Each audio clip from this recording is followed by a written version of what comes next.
This is Insta question 1. Identify the reason behind the integrity of the cell wall of M. tuberculosis bacillus. Wax D, peptidoglycan meshwork, lipopolysaccharide, dipicolinic acid. Okay, let me make it very clear to you. MTB as a bacillus is a very tough customer to beat. It is a very tough customer to beat in terms of cell wall integrity. And that cell wall integrity is important to bring out a particular property called as acid fastness. Do you remember what is acid fastness? When I throw sulfuric acid, hydrochloric acid or acetic acid on the surface of the organism like MTB, it is able to resist the attack of acid. So in spite of the acid attack, the organism is able to stay stronger. It is able to hold on to the primary dye. That is called as acid fastness. In simple terms, it is resistant to acid.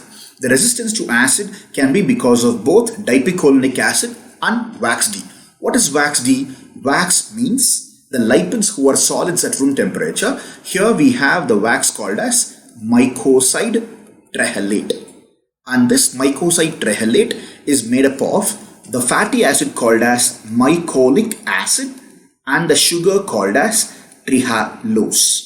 The fatty acid will bring the COOH group, while the trehalose will offer the OH group. The bond between the acid and the alcohol will be called as ester. So wax D is a type of ester. Dipicolinic acid is also capable of resisting acid, but the difference is that dipicolinic acid is not found in the wall of MTB. It is found as a part of the spore wall. So dipicolinic acid offers the integrity for the spore wall, while the wax D is the one who offers the integrity for the MTB bacillus wall. Remember, peptidoglycan meshwork is just a particular meshwork who's acting as a part of your gram-positive cell wall, and that is not going to be very tough to resist acid. It is only capable of being a gram-positive organism. And lipopolysaccharide is not a very tough structure. It is nothing but the endotoxin that is present in the outer membrane of a gram-negative organism. So this is the theory to explain the question. Wax D contains mycolic acid and trehalose. The presence of mycolic acid makes the bacteria resist the attack of acid. Peptidoglycan meshwork can only give you a gram positivity for the organism. Gram positivity means resistance to alcohol, and that does not mean there is a resistance to acid necessarily. And dipicolinic acid helps in the structural resistance in terms of spore wall. Thank you.